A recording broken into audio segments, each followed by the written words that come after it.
जो Sophia institute है, मैं आपको उसकी खुशखबरी देना चाहता हूं। एक बच्चा उनमें से बीएसएफ में भर्ती हो गया है सोफिया कॉलेज से। तो ये हमारे लिए एक बहुत बहुत बहुत बहुत बड़ी विक्ट्री, बहुत बड़ी गुड न्यूज़ है चर्च के लिए। इसके लिए खड़े होकर खुदावंद की तारीफ करनी चाहिए आप। हालेलुया। खड़े होकर खड़े होकर खड़े होकर जिंदाबाद जिंदाबाद जिंदाबाद जिंदाबाद जिंदाबाद जिंदाबाद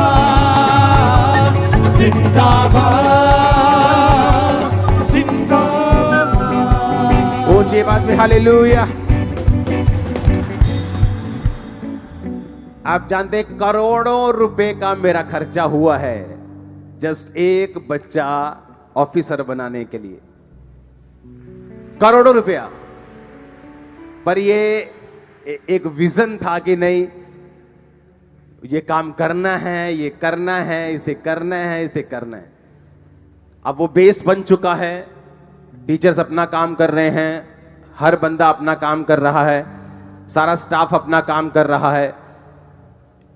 और एक बच्चा जो इसी चर्च का मेंबर था, बिल्कुल नॉर्मल घर से, एक गरीब घर से बोल सकते हैं, नॉर्मल शायद मीडियम क्लास फैमिलीज में भी मिला नहीं हूं।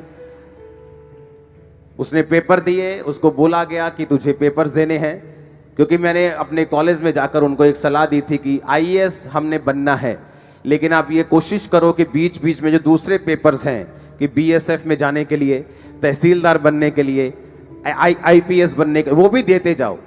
क्योंकि जैसे ही आपको मालूम होगा कि मैं तहसीलदार बन गया हूं, फिर आप आईएएस भी बन सकते हैं, उसके बाद तैयारी कर सकते हैं।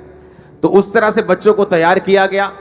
एक बच्चा, उसकी सरकार ने उसकी ऑफर लेटर निकाल दी है, बीएसएफ में, बॉर्डर सिक्योरिटी फोर्स में भर्ती हो गया।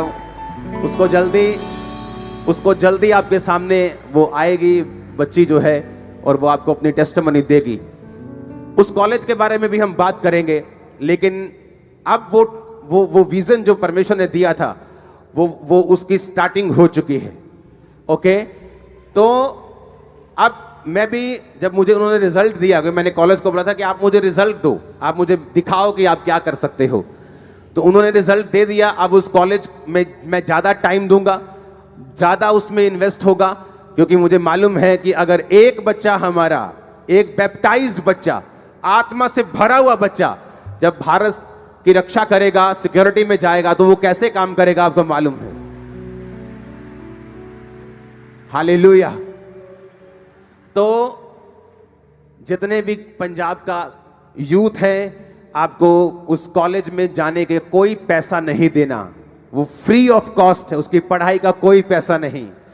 जस्ट आपको जाना है, जस्ट जाकर पढ़ना है, जस्ट जाकर जो पढ़ाई आपको कराई जाती है उसको फॉलो करना है। आमीन। हर टाइम बाहर जाने की चिंता मत करो, आपको यहां भी कुछ करना है। हालेलुया। और क्या है, अगर 1 साल, 2 साल, आप 3 साल डेडिकेट कर दें कि मुझे ये पढ़ाई करनी है, तो देखो बच्ची ने क्रैक कर लिया एग्जाम को। और भी बच्चे हैं, मेरे को बताया गया 10 से अधिक बच्चे हैं जो इस लाइन में हैं, जो कहीं ना कहीं फिक्स हो जाएंगे। तो अब वो टाइम आ चुका है जब आप अपने बच्चों को बड़े पोजीशन पर भेजने के लिए तैयार रहें। वो टाइम आ चुका है जब आप क्रिश्चियन पॉलिटिशियंस के लिए प्रार्थना करें कि परमेश्वर उनको ऊंचा स्थान दे, उनको एमएलए, उनको एमपीस का स्थान दे। आप सुनो मेरी बात, जब भी मैं कोई नया विजन शुरू करता हूं, लोगों को समझ नहीं आता, लेकिन बाद में समझ आता है। जब वो कॉलेज शुरू किया, लोगों को लगता था कि हम शायद कमर्शियल होने की तरफ चल पड़े हैं। वो कमर्शियल नहीं था। आज भी लाखों रुपया जो खर्चा है वो चर्च पे करता है उनको महीने का। जो सैलरीज हैं, जो बिजली का खर्चा है, जो रहने का खर्चा है, वो चर्च पे करता है। बच्चे सिर्फ कुछ महीने का कोई फी, 1 रुपया भी महीने की फीस नहीं, वो कुछ पे नहीं करते। लेकिन जब वो कॉलेज खोला गया तो लोगों को लगा कि शायद चर्च कमर्शलाइज होने लगी। ये चर्च कमर्शलाइज ना थी, ना है, ना ही कभी होगी। ये सिर्फ खुदा के कामों में चलने वाली चर्च है।